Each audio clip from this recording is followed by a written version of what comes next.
Hello बच्चों, आज हम बात करने वाले हैं न्यू एजुकेशन पॉलिसी 2020, नई शिक्षा पद्धति 2020 के बारे में, जिसको मोदी कैबिनेट ने आज मंजूरी दे दी। अब जैसे ही ये मंजूरी दी है, जब पब्लिक कॉन्फ्रेंस में सामने आया कॉन्फ्रेंस करके, तो वो उसके बाद बहुत सारे कन्फ्यूजन्स और सब कुछ सामने आने लगे। तो हम लोग एक एक करके उसके मेन पॉइंट्स पे डिस्कस करते चलते हैं, जो एक कॉमन सा डाउट सबके मन में उठ सकता है। सबसे पहली बात कि इसका कोविड से कोई लेना देना नहीं है, या ऐसा नहीं है कि कोविड को ध्यान में रखकर ये फैसला लिया जा रहा है। हम जिस शिक्षा पद्धति से पढ़ाई करते आ रहे हैं वो 1986 ईस्वी में, जब राजीव गांधी साहब की सरकार थी, तब से वो लागू है। हालांकि 1992 ईस्वी में जब नरसिम्हा राव प्रधानमंत्री थे तो कुछ बदलाव किए गए थे, लेकिन कुल मिलाकर बात वही रह गया था। तो 2020 में इसे पूरी तरह से क्रांतिकारी कदम लाकर इसको बदला जा रहा है, जिसके लिए मोदी कैबिनेट में इसे मंजूरी दे गई है। अगर इसके और हम लोग इसकी बात करें कि ये कोविड का इफेक्ट नहीं है कि कोविड को देखते हुए ये फैसला लिया गया है। ये 2014 में बीजेपी के एजेंडे में शामिल था और 2015 में बीजेपी इस पर लगी हुई थी। पी सुब्रमण्यम साहब के नेतृत्व में उनको ये काम दिया गया कि ये एक नई पॉलिसी तैयार करनी है। 2016 ईस्वी में कि कस्तूरी रंजन साहब के नेतृत्व वाली 9 लोगों की टीम गठित की गई, जिन्हें ये काम सौंपा गया। 2019 में ये जब बनकर पूरी तरह से तैयार हो गया तो रमेश पोखरियाल साहब को मिला, और फिर उन्होंने अलग अलग सुझाव लिए, जिसमें तकरीबन 2 लाख सुझाव आए। और उनको मद्देनज़र रखते हुए आज 29 जुलाई 2020 को ये पब्लिक कॉन्फ्रेंस में बताया गया, या मोदी कैबिनेट ने इसे मंजूरी दे दी है। मंजूरी मिली है, लागू होना बाकी है। तो मन में जो सबसे बड़ी कन्फ्यूज़न थी बच्चों की, क्या उनके अभी के एजुकेशन सिस्टम में या अभी जो 12th में उनमें बदलाव आएगा? नहीं, एक लंबा प्रोसीड्योर है जिसको एक लंबे प्रोसेस से होकर गुजरना पड़ेगा। खैर, ये तो बात की बात हुई। अब इनमें किन किन चीज़ों पर बदलाव किया गया है, या अगर ये पॉलिसी लागू कर दी गई तो क्या क्या बदलाव होगा हमारे एजुकेशन सिस्टम में। अगर मुख्य तौर पर देखा जाए तो इसके कोई भी ड्रॉबैक्स नहीं बताए जा रहे हैं। ये हर तरीके से सही साबित हो रहा है। हम लोग अलग अलग हिस्सों में बात करेंगे। इसके मेन 2 पहलू हैं, पहला स्कूल सिस्टम एंड दूसरा दैट कॉलेज सिस्टम। तो स्कूल, सबसे पहले स्टार्ट करते हैं स्कूल एजुकेशन के टर्म में। तो स्कूल एजुकेशन जो हम लोग जिस पैटर्न में भी पढ़ रहे हैं वो 10+2 सिस्टम है, मतलब 10वीं तक, फिर उसके बाद +2 यानी 11वीं और 12वीं की पढ़ाई। इसको बदल के 5+3+3+4 कर दिया गया। अब 5+3+3+4 क्या है? इसमें पहला 3 साल जो है वो बच्चा जब 3 से 6 साल का होगा तो उनको प्लेइंग मेथड से या खेलकूद मेथड से उनको सिखाने के लिए सोचा गया है, और इसके लिए सारे शिक्षकों को स्पेशल ट्रेनिंग भी दी जाएगी। तो उसके बाद फिर प्रथम कक्षा से लेकर 5वीं कक्षा तक का जो सिलेबस है उसको मातृभाषा में पढ़ाने की कोशिश की गई है, जिसमें पढ़ाया जाएगा, जिसमें इंग्लिश के इम्पोर्टेंस को रिड्यूस करने के लिए ये किया गया है। अगर लागू होता है तो मातृभाषा में ही पहली कक्षा से 5वीं कक्षा तक की पढ़ाई होगी। जो अगला 3 साल का हिस्सा है, 6ठी कक्षा से लेकर 8वीं कक्षा में, ये नॉर्मल स्कूल सिलेबस के अलावा इसमें वोकेशनल कोर्स भी ऐड किए जाएंगे। वोकेशनल कोर्स का मतलब है कि हमारे दिनचर्या वाले कामों में, जैसे वो चाहे बढ़ई का काम है या सोनार का काम है, एक नॉर्मल दुकानदार का काम है, मिस्त्री है या फिर लोहार है, हर एक के पास जाकर प्रॉपर, एक्चुअली में हमारी जो बेसिक मेंटालिटी है वो जो हम सिलेबस में अभी पढ़ रहे हैं, इसमें इस बात को कहीं जगह नहीं दी गई है, जिसमें हमारे लिए ये काम भिन्न नज़र आते हैं। जैसे हमको लगता है कि ये सारे काम ओछे या फिर एक सर्टेन वर्क के लोग ही कर सकते हैं, लेकिन ऐसा नहीं है। उनको प्रॉपर उन जगह पे ले जाया जाएगा और उसी के मद्देनज़र ये सारे काम किए जाएंगे। इसमें प्रोजेक्ट वाइड स्टडी को भी तवज्जो दी जाएगी। कोडिंग सिखाने का भी एक प्रावधान इसमें आगे रखा जाएगा। और इस ड्यूरेशन में सारे स्कूल का सिलेबस जो है वो एक नए पैटर्न में बनेगा, जिसको NCERT डिसाइड करेगा। और जो आखिरी का 4 साल है, मतलब 9वीं से 12वीं कक्षा में जो अभी का सिस्टम है वो उससे ठीक उलट होगा। उसमें किसी भी स्ट्रीम को चूज़ करने की ज़रूरत नहीं है। उसमें आप अपने मन चाहे सब्जेक्ट के अकॉर्डिंग, जैसे सपोज करिए कोई बंदा फिजिक्स के साथ स्पोर्ट्स चूज़ करता है, तो वो स्पोर्ट्स उसके का मेन सिलेबस में काउंट होगा और वो उसके भी अंकों के आधार पर उसका मूल्यांकन किया जाएगा। तो ये 9वीं से 12वीं तक की शिक्षा में बदलाव है।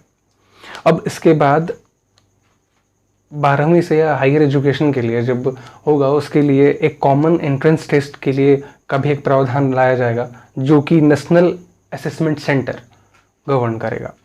अब इसको देखते हुए ना, यहाँ पे बोर्ड का भी, जो बोर्ड का बहुत है, इसके हवा को बहुत कम करने की, मतलब इसमें जो बोर्ड का जो इंपॉर्टेंस अभी समझा जाता है उसको कम करने की कोशिश की जाएगी, जिसमें भी बोर्ड को बहुत ज़्यादा इंपॉर्टेंस दिया जाता है। और ये भी प्रावधान है कि उसमें ऑब्जेक्टिव टाइप क्वेश्चन ही ज़्यादातर पूछे जाएंगे।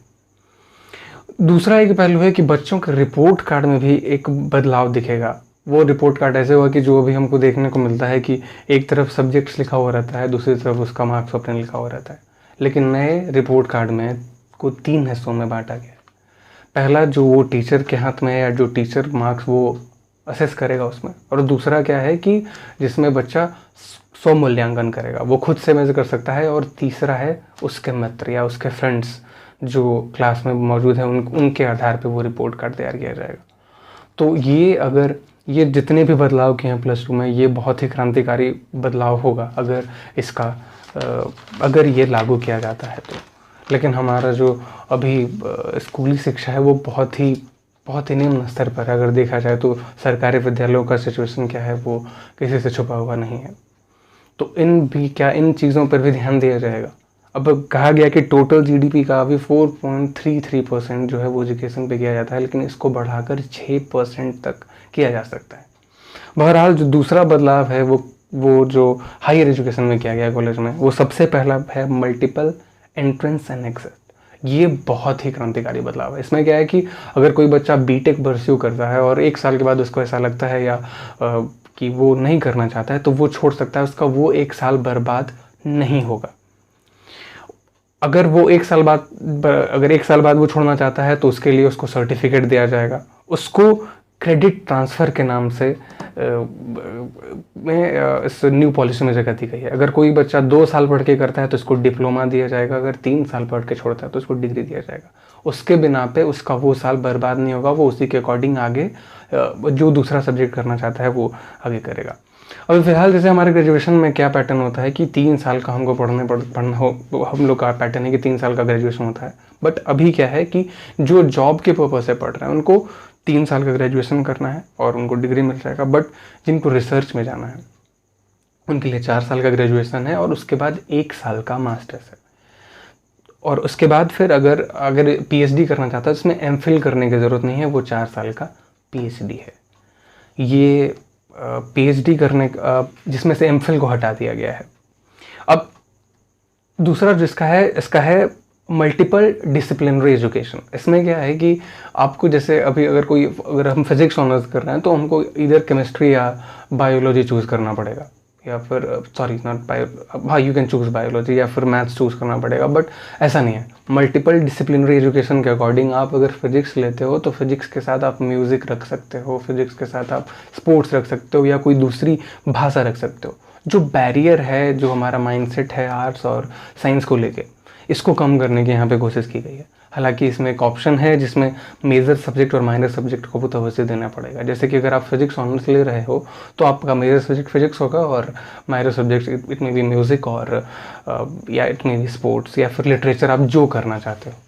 अभी क्या है कि मात्र 2 संस्था यूजीसी और एआईसीटीई जो है वो सारी यूनिवर्सिटीज़ को गवर्न करती है, जिसको बाद में सबमर्ज करके एक सिंगल रेगुलेटरी में ट्रांसफॉर्म किया जाएगा, जो पूरे देश में, चाहे वो कोई भी, अभी university by university syllabus vary करता है, उनके पैटर्न में वेरिएशन है, बट इन सारे को हटाकर एक सिंगल रेगुलेटरी जो है वो ये कंफर्म करेगा कि पूरे भारत में सेम, अगर कोई ग्रेजुएशन फिजिक्स से कर रहा है तो उसके लिए सेम सिलेबस हो, चाहे वो किसी भी यूनिवर्सिटी से करे।